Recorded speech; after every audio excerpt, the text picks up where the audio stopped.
ये कहानी हरिधाम नाम के एक छोटे से गांव की है, जहां रामलाल नाम का एक गरीब किसान रहता था। रामलाल का इस दुनिया में उसकी बेटी मीरा के अलावा कोई नहीं था। अभी कुछ ही समय पहले उसके पत्नी का देहांत हुआ था। पत्नी के देहांत के बाद रामलाल को अपनी बेटी की परवरिश और घर चलाने की जिम्मेदारी अकेले ही निभानी थी। रामलाल के पास एक छोटा सा खेत था, जिसमें वह मेहनत करके किसी तरह से अपने और अपने बेटी के लिए जरूरी साजो सामान का इंतजाम करता था। ये उस समय की बात है जब गांव में भयंकर सूखा पड़ा था। गांव में सभी की फसल पूरी तरह से बर्बाद हो चुकी थी। फसल बर्बाद होने के कारण रामलाल के पास अब कमाई का कोई जरिया नहीं था। उसके पास जो बचे कुचे पैसे थे वो भी खत्म हो चुके थे। रामलाल के पैसों के परेशानी के कारण उसने कुछ समय से मीरा के स्कूल की फीस भी नहीं भरी होती है। इसी चिंता से रामलाल घर के बिस्तर पर परेशान होकर बैठा होता है। तभी उसे परेशान देख उसकी बेटी मीरा उसके पास आती है। क्या हुआ पिताजी? आज आप बहुत परेशान दिखाई दे रहे हो। कोई परेशानी है क्या? नहीं बेटी, कोई परेशानी नहीं है, बस ऐसे ही। नहीं पिताजी, कोई परेशानी तो है, मुझे बताइए क्या हुआ है। कुछ नहीं बेटी, बस तुम तो जानती हो कि इस साल सूखा पड़ने के कारण हमारी सारी फसल खराब हो चुकी है और मेरे पास थोड़े बहुत जो पैसे थे वो भी खत्म होने को है। इसीलिए अगली फसल तक घर किस तरह चलाऊं, ये चिंता मुझे खाए जा रही है। पिताजी आप चिंता क्यों कर रहे हो? आपकी मदद के लिए मैं भी कोई काम कर लेती हूँ। नहीं बेटी, उसकी कोई जरूरत नहीं है, तुम बस अपनी पढ़ाई पर ध्यान दो, मैं कुछ करता हूँ। पिताजी इस मौके पर बोलना सही नहीं है, परंतु स्कूल के हेडमास्टर फीस के लिए बोल रहे थे। हाँ बेटा, तुम उसकी चिंता मत करो, मैं किसी भी तरह कल परसों तक तुम्हारे स्कूल की फीस भर दूंगा। ठीक है पिताजी, मैं कल हेडमास्टर को कह दूंगी कि आप आज कल में फीस भर देंगे। फिर वहाँ से मीरा अपने कमरे में चली जाती है।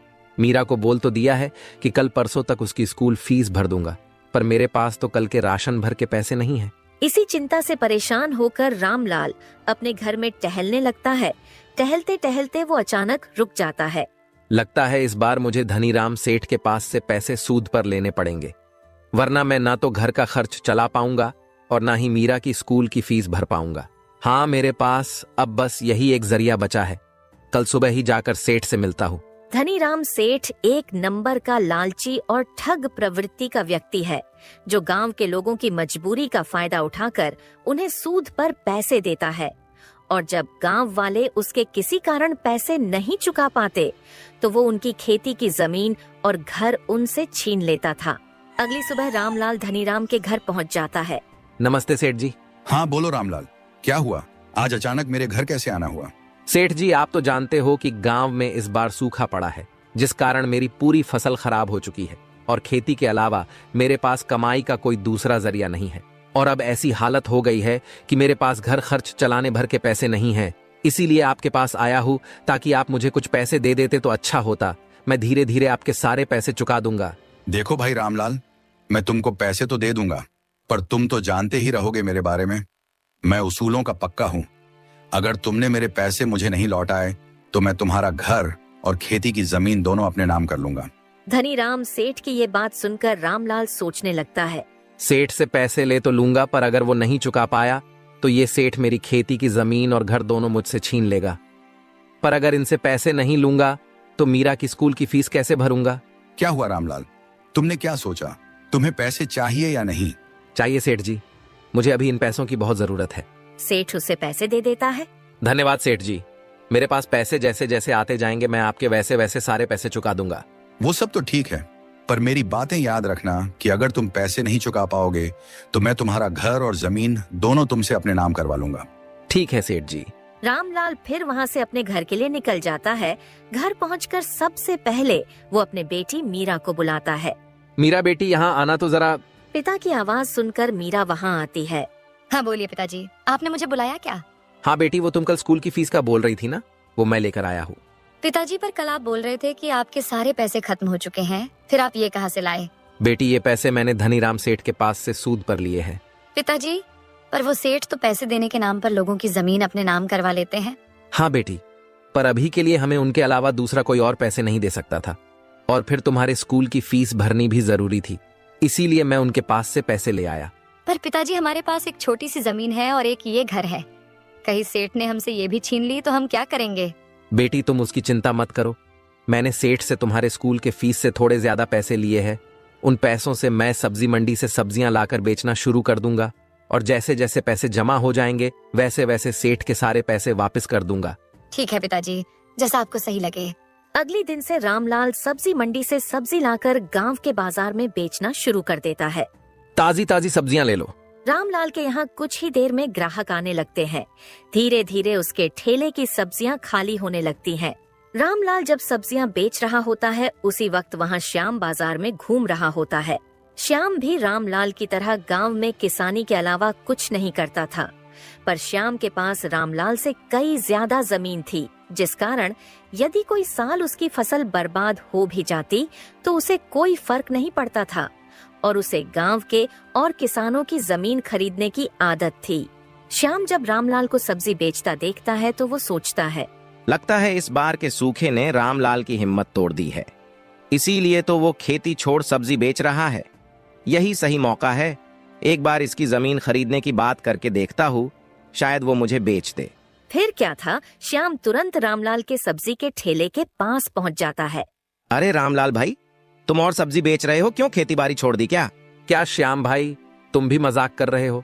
तुम तो जानते हो इस साल के सूखे के कारण मेरी पूरी फसल खराब हो गई है और अब अगले फसल के मौसम तक किसी न किसी तरह तो घर का खर्च चलाना पड़ेगा, तो लगा लिया सब्जी का ठेला। पर तुम तो कल तक रो रहे थे कि पैसे नहीं है पैसे नहीं, और अब सब्जी का ठेला लगा लिया, तो ये सबके लिए कहाँ से पैसे आ गए तुम्हारे पास? नहीं भाई, सच में मेरे पास तो घर के राशन तक के लिए पैसे नहीं थे और ऊपर से मीरा के स्कूल की फीस भी भरनी थी, तो धनीराम सेठ के पास से पैसे सूद पर ले लिया और मीरा की स्कूल की फीस भी भर दी और कुछ पैसों से सब्जी का ठेला लगा दिया। रामलाल की ये बात सुनकर श्याम खुश हो जाता है, क्योंकि उसे रामलाल की जमीन खरीदनी थी, पर रामलाल उसे वो बेचने तैयार नहीं था। उसने सोचा, चलो ये तो बहुत अच्छा हुआ कि इस रामलाल ने धनीराम से पैसे सूद पर लिए हैं। अब ये उसके पैसे चुका नहीं पाएगा और फिर धनीराम इसकी जमीन इससे छीन लेगा, फिर वो जमीन मैं उससे खरीद लूंगा। रामलाल की ये बात सुनकर श्याम खुश तो था, पर वो रामलाल के सामने दुख जताने की कोशिश करता है। क्या कहा रामलाल भाई, तुमने धनीराम के पास से पैसे सूद पर लिए हैं, पर तुम तो जानते हो ना वो कितने ठग प्रवृत्ति का व्यक्ति हैं। वो तुम्हारी जमीन तुमसे छीन लेगा। हाँ भाई, मैं जानता हूँ, पर वो तो तब होगा ना जब मैं उनके पैसे नहीं दूंगा। मुझे पता है कि अब अगली फसल तक तो मैं कुछ भी नहीं कर पाऊंगा, इसीलिए मैंने सोचा कि तब तक सब्जी का ठेला लगा लेता हूँ। इससे जो मुनाफा होगा उसमें से कुछ पैसे घर खर्च में काम आएंगे और कुछ मैं बचा बचा कर सेठ को वापस कर दूंगा। रामलाल की ये बातें सुनकर श्याम मन ही मन सोचता है, ये तो सही कह रहा है, इसकी सब्जी की दुकान तो अच्छी चल रही है और अगर आगे भी ऐसा चलता रहा तो ये बहुत जल्द ही धनीराम के पैसे लौटा देगा, और अगर इसने धनीराम के पैसे लौटा दिए तो फिर मैं इसकी वो जमीन कैसे खरीदूंगा। श्याम थोड़ा परेशान तो हो जाता है, पर वो रामलाल के सामने कुछ जाहिर नहीं करता है। हाँ भाई, फिर तो सही है, मैं भी देखता हूँ, अगली फसल तक कुछ ना कुछ कर लेता हूँ। श्याम रामलाल के सामने मीठी मीठी बातें करने के बाद वहाँ से निकल जाता है। थोड़ी दूर पहुंचकर श्याम रामलाल की जमीन हड़पने की नई तरकीब लगाता है। मेरे पास इतना अच्छा मौका था रामलाल की जमीन अपने नाम करने की, पर जिस तरह उसकी दुकान चल रही है फिर तो मैं वो जमीन नहीं ले पाऊंगा। एक काम करता हूँ, धनीराम सेठ से मिलकर रामलाल की जमीन अपने नाम करने की बात करके आता हूँ। फिर क्या था, श्याम वहाँ से धनीराम से मिलने उसके घर की तरफ निकल जाता है। श्याम धनीराम के घर पहुँचते ही उससे सीधे रामलाल के बारे में बात करता है। नमस्ते सेठ जी, क्या हाल है? अरे श्याम भाई, तुम यहाँ और ये मुझे सेठ जी बोलकर मेरा मजाक उड़ा रहे हो क्या? मुझे तो लगता है मुझे तुम्हें सेठ मुझसे ज्यादा जमीन तो तुम्हारे पास होगी। कहा धनी भाई, बस गिन चुनकर 5-10 होंगी। भाई तुम्हारी बात सुनकर तो मुझे वो मुहावरा याद आ गया। कौन सा मुहावरा भाई? भाई वही बोलते हैं ना, हाथी के खाने के दांत अलग होते हैं और दिखाने के अलग। बस भाई मजाक छोड़ो, मैं तुम्हारे पास एक बहुत जरूरी काम से आया था। बोलो भाई, क्या काम था? मैंने सुना है उस रामलाल ने तुमसे पैसे सूद पर लिए हैं। हाँ भाई, अभी कल ही तो लेकर गया वो मुझसे पैसे। क्यों, नहीं देना था क्या? उसे तुमने बताया था ना कि अगर वो तुम्हारे पैसे नहीं लौट आएगा तो तुम उसकी जमीन अपने नाम करवा लोगे। हाँ, मैंने उसे पैसे देने से पहले और पैसे देने के बाद अच्छे से समझा दिया था कि अगर उसने मुझे पैसे समय से नहीं लौटाए तो मैं उसकी खेती की जमीन के साथ साथ उसका घर भी अपने नाम कर लूंगा। ये बहुत सही किया तुमने। क्या हुआ श्याम भाई, कहीं तुम्हें उसकी जमीन तो नहीं चाहिए? हाँ भाई, तुम एकदम सही समझे, मुझे उसकी जमीन चाहिए थी।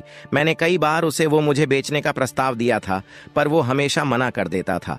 पर इस बार अच्छा मौका है उसकी जमीन अपने नाम करवाने का। तो अब तो तुम्हें उससे उस जमीन की बात करने की जरूरत ही नहीं पड़ेगी, क्योंकि कुछ ही दिनों में उसका मालिक मैं बन जाऊंगा। तो फिर सीधा मुझसे बात करो उस जमीन की। नहीं भाई, तुम्हें इतना खुश होने की जरूरत नहीं है। वो तुम्हें अपनी जमीन इतनी आसानी से नहीं देगा, मैं जानता हूँ उसे। क्या बात कर रहे हो भाई? इस बार तो सूखा पड़ चुका है और अगली फसल की तैयारी करने में अभी बहुत समय है, तो वो मुझे पैसे कैसे चुका पाएगा? मैंने भी जब सुना कि उसने तुमसे पैसे लिए हैं तो मुझे लगा मैं अब सीधा तुमसे जमीन खरीद लूंगा। पर उसने तुमसे जो पैसे लिए हैं उनसे गांव के बाजार में सब्जी का ठेला लगा लिया है, और मैं खुद देख कर आ रहा हूं, वो बहुत अच्छा चल भी रहा है। और अगर इसी तरह उसकी सब्जियां बिकी तो वो कुछ ही दिनों में तुम्हें तुम्हारे पूरे पैसे वापस कर देगा। श्याम की बात सुनकर धनीराम भी थोड़ा चौंक जाता है। क्या कहा श्याम भाई तुमने? अगर ऐसा हुआ फिर तो उसकी जमीन और घर दोनों मेरे हाथ से चले जाएंगे। नहीं भाई, मेरे पास एक तरकीब है जिससे तुम्हें तुम्हारे पैसे भी मिल जाएंगे और उसका घर भी, पर उसके बदले तुम्हें मुझे उसकी जमीन देनी पड़ेगी। मुझे मंजूर है भाई, बताओ क्या तरकीब है? भाई, कोई बहुत बड़ी तरकीब नहीं है। तुम बस रामलाल से अपने पैसों का पूछते रहना, और जैसे ही वो कहे कि 2-3 दिनों में दे दूंगा तो फौरन मुझे बता देना। मैं उसके सारे पैसे चुरा लूंगा तो वो तुम्हें पैसे नहीं दे पाएगा, और अगर वो पैसे नहीं दे पाया तो जमीन और घर तुम्हें देना पड़ेगा, और चुराए हुए पैसे भी मैं तुम्हें लाकर दे दूंगा। इससे तुम्हें तुम्हारे सारे पैसे भी मिल जाएंगे और घर भी। उसके बदले तुम मुझे उसकी जमीन दे देना। श्याम की तरकीब सुनकर धनीराम सोचता है, सही है, इसमें तो मेरा ही फायदा है। चोरी भी श्याम करेगा और मुझे मेरे पैसे भी मिल जाएंगे, और साथ ही साथ रामलाल का घर भी। मुझे मंजूर है श्याम भाई, मैं थोड़े थोड़े दिनों में रामलाल से पैसों के बारे में पूछता रहूंगा, और जैसे लगेगा कि उसके सारे पैसे जमा हो गए मैं फौरन तुम्हें बता दूंगा। फिर क्या था, श्याम वहाँ से अपने घर के लिए निकल जाता है। अगले दिन धनीराम रामलाल से मिलने बाजार जाता है। धनीराम जब रामलाल के ठेले के थोड़ी दूरी पर पहुंचा तो उसने देखा कि उसके दुकान में बहुत भीड़ लगी थी। इतनी भीड़ को देख धनीराम कहता है, सही कह रहे थे श्याम भाई, इस रामलाल की सब्जी की दुकान तो बहुत अच्छी चल रही है। ऐसे में तो वो मेरा सारा पैसा बहुत जल्द ही लौटा देगा। जैसे ही ठेले से कुछ लोग कम होते हैं, धनीराम रामलाल से मिलने पहुंच जाता है। और रामलाल भाई, तुम्हारी सब्जी की दुकान तो बहुत मस्त चल रही है। बस सेठ जी, जो भी कुछ है आपके वजह से है। नहीं राम भाई, तुम मुझे क्यों धन्यवाद कर रहे हो? तुम्हें पैसों की जरूरत थी, मैंने दिए बस। और तुम्हारे पास जैसे होंगे तुम तो मुझे वो लौटा ही दोगे ना? हाँ सेठ जी, मेरे पास जैसे जैसे पैसे आते रहेंगे मैं वैसे वैसे आपके सारे पैसे लौटाता जाऊंगा। नहीं रामलाल भाई, तुम्हें ऐसा करने की कोई जरूरत नहीं है। तुम थोड़े थोड़े पैसे मत देना, तुम्हारे पास जैसे ही पूरे पैसे हो जाए तो एक साथ में दे देना। ठीक है सेठ जी, ये भी सही रहेगा। फिर भी कितने दिन लगेंगे तुम्हें पूरे पैसे जमा करने में? सेठ जी, अगर ऊपर वाले की दुआ से सब सही चला तो 1 महीने में आपको आपके पूरे पैसे चुका दूंगा, सूद समेत। फिर तो बहुत सही रहेगा भाई। ठीक है, तो तुम काम करो, मैं चलता हूँ। फिर क्या था, धनीराम वहाँ से अपने घर के लिए निकल जाता है और रामलाल अपनी दुकान संभालने में व्यस्त हो जाता है। कुछ दिनों तक ऐसे ही चलता है। रामलाल अपनी दुकान से बहुत मुनाफा कमाता है। अभी धनीराम को कुछ ही दिन हुए थे रामलाल से मिलकर, पर श्याम के तरकीब के हिसाब से वो फिर से रामलाल से मिलने पहुंच जाता है। और रामलाल भाई, क्या हाल है और दुकान कैसी चल रही है? सब बढ़िया है सेठ जी, और ऊपर वाले की दुआ से दुकान भी बहुत मस्त चल रही है। चलो फिर तो सही है, इसका मतलब तुम बहुत जल्द ही मेरे पैसे लौटा दोगे। हाँ सेठ जी, कुछ जमा हो गए हैं, कुछ बाकी है। जैसे हो जाएंगे आपको लाकर दे दूंगा, पर अब महीना नहीं लगेगा, शायद थोड़ा जल्दी हो जाएगा। ठीक है भाई, पर याद रखना पूरा एक साथ देना है। हाँ सेठ जी, पूरा एक साथ ही दूंगा। धनीराम वहाँ से चला जाता है, पर जाते वक्त रामलाल उसके साथ श्याम को देख लेता है, पर उसे अब तक इनके तरकीब के बारे में कुछ पता नहीं था। इसी तरह कुछ और दिन बीत जाते हैं।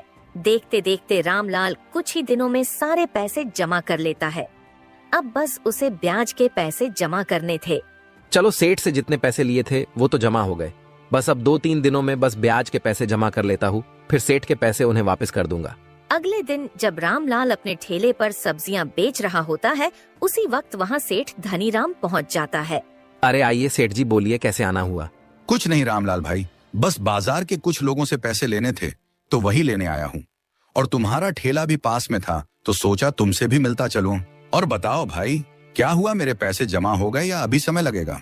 धनीराम सेठ से फिर से अपने पैसों के बारे में पूछता देख रामलाल सोचता है। ये सेठ जी हर 3-4 दिन में बार बार एक ही सवाल पूछने क्यों आ जाते हैं?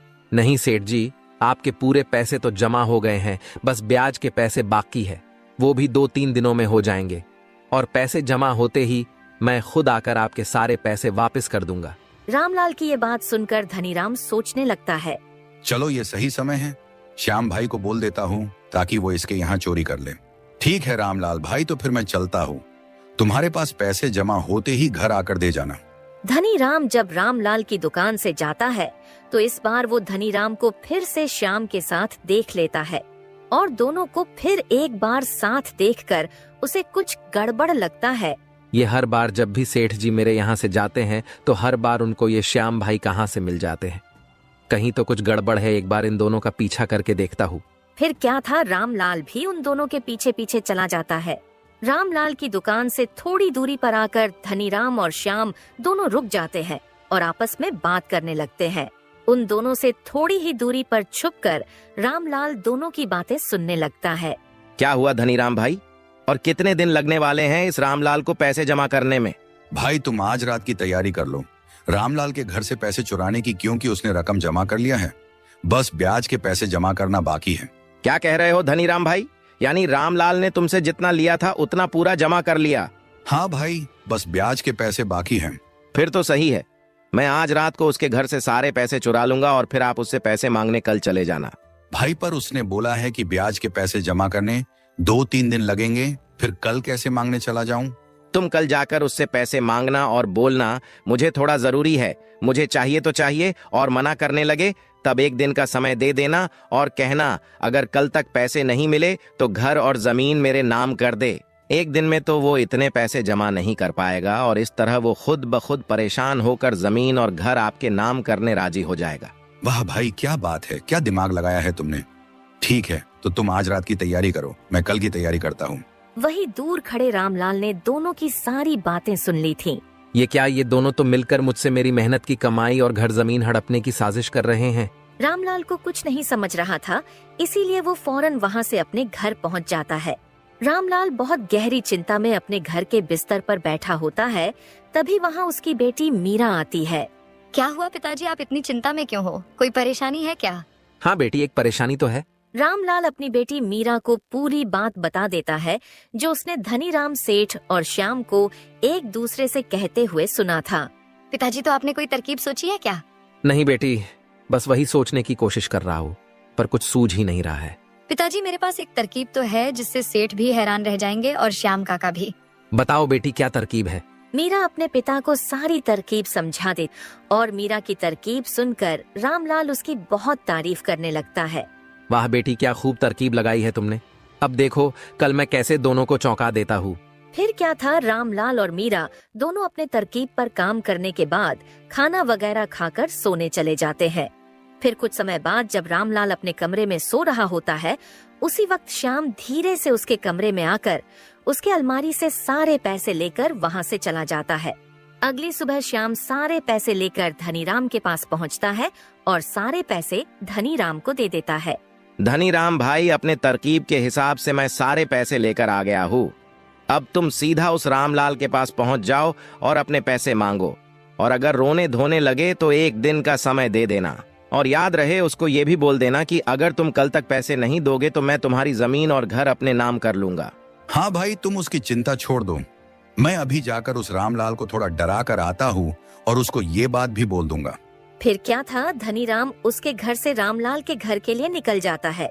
यहाँ धनीराम रामलाल के घर के लिए निकलता है और वहाँ रामलाल के घर पर रामलाल और मीरा सेठ का इंतजार कर रहे होते हैं। क्या हुआ पिताजी, अब तक सेठ जी आए नहीं? हाँ बेटी, मैं भी तो उन्हीं का इंतजार कर रहा हूँ। मुझे डर लग रहा है कहीं कुछ गड़बड़ ना हो गई हो। पिताजी, आप चिंता क्यों कर रहे हो? अगर कोई गड़बड़ हुई होगी तो भी हम उससे निपट लेंगे। हाँ बेटी, बात तो तुम्हारी सही है। अभी रामलाल और मीरा आपस में बात कर ही रहे होते हैं, तभी वहाँ धनीराम आ जाता है और धनीराम को देखकर मीरा अपने कमरे में चली जाती है। अरे सेठ जी, आप यहाँ अचानक, क्या हुआ, कोई काम था क्या? नहीं रामलाल भाई, मैं तो मेरे पैसे वापस लेने आया हूँ। मुझे थोड़ा जरूरी काम आ गया था तो सोचा तुमसे लेता जाऊं। सेठ जी, पर मैंने कहा था ना कि 1-2 दिन और लग जाएगा मुझे पूरे पैसे देने में। हाँ मुझे पता है, पर मुझे सारे पैसे आज चाहिए। मैंने बताया ना, मुझे थोड़ा जरूरी काम है। सेठ जी, आप जरा यही रुकिए, मैं एक बार देखता हूँ मेरे पास कितने पैसे हुए हैं। अगर पूरे हो गए होंगे तो मैं लेकर आता हूँ। रामलाल वहाँ से अपने कमरे में चला जाता है और धनी राम वहीं रुककर उसका इंतजार करने लगता है। थोड़ी देर के बाद रामलाल दौड़ता हुआ अपने कमरे से आता है। सेठ जी, एक समस्या हो गई है। समस्या? कैसी समस्या हो गई है रामलाल भाई? सेठ जी, मैंने सारे पैसे अपने कमरे के अलमारी में रखे थे। लगता है किसी ने सारे पैसे चुरा लिए हैं। क्या कहा रामलाल भाई? पैसे चुरा लिए हैं? कहीं तुम झूठ तो नहीं बोल रहे हो ताकि मुझे पैसे ना देने पड़े? नहीं सेठ जी, मैं झूठ क्यों बोलूंगा। सच में मैंने सारे पैसे अपने कमरे के अलमारी में रखे थे और मुझे झूठ बोलकर क्या मिलेगा। आज नहीं तो कल मुझे आपको आपके पैसे तो लौटाने ही पड़ेंगे ना। धनी राम अंदर ही अंदर बहुत खुश हो रहा होता है। चलो सही है, सब श्याम भाई के तरकीब के अनुसार हो रहा है। अब इसको थोड़ा और डराकर कल तक की मोहलत देकर यहाँ से निकलता हूँ। देखो रामलाल भाई, मुझे ये सब कुछ नहीं सुनना है। मुझे मेरे पैसे चाहिए और अगर तुम अभी नहीं दे सकते तो मैं कल सुबह आ जाता हूँ। पर कल मैं कोई बहाना नहीं सुनूंगा।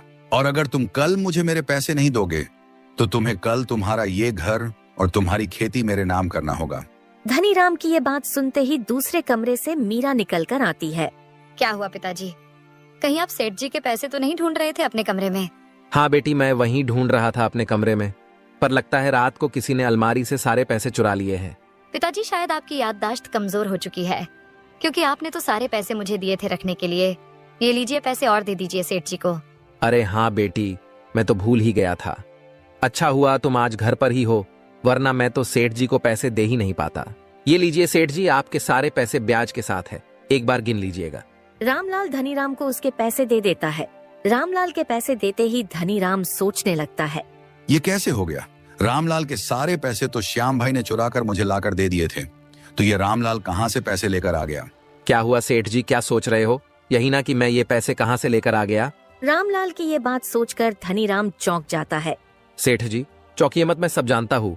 आप और श्याम भाई ने मेरी जमीन हड़पने के लिए क्या क्या तरकीब लगाई है, पर आप लोगों की नसीब फूटी समझिए या मेरी अच्छी किस्मत, जो भी हो। मैंने कल आप दोनों की बात सुन ली थी और मेरी बेटी की तरकीब की वजह से रातों रात आप दोनों को चौंकाने का सारा इंतजाम कर लिया था। सेठ जी, श्याम भाई ने जो रुपए आपको लाकर दिए हैं वो सारे नकली हैं। फिर क्या था, धनी राम रामलाल से माफी मांगने लगता है। दोस्तों, इस तरह अपनी पूरी मेहनत से रामलाल ने धनी राम से लिए सारे पैसे जमा कर लेता है और वहीं उसकी बेटी मीरा की सूझबूझ से वह डूबने से बच भी जाता है।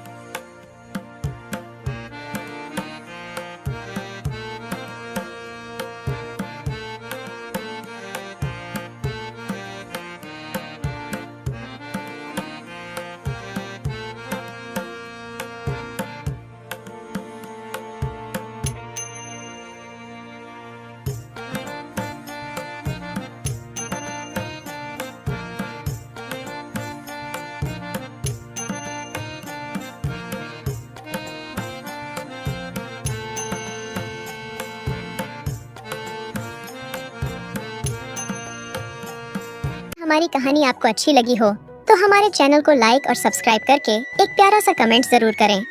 Thanks for watching.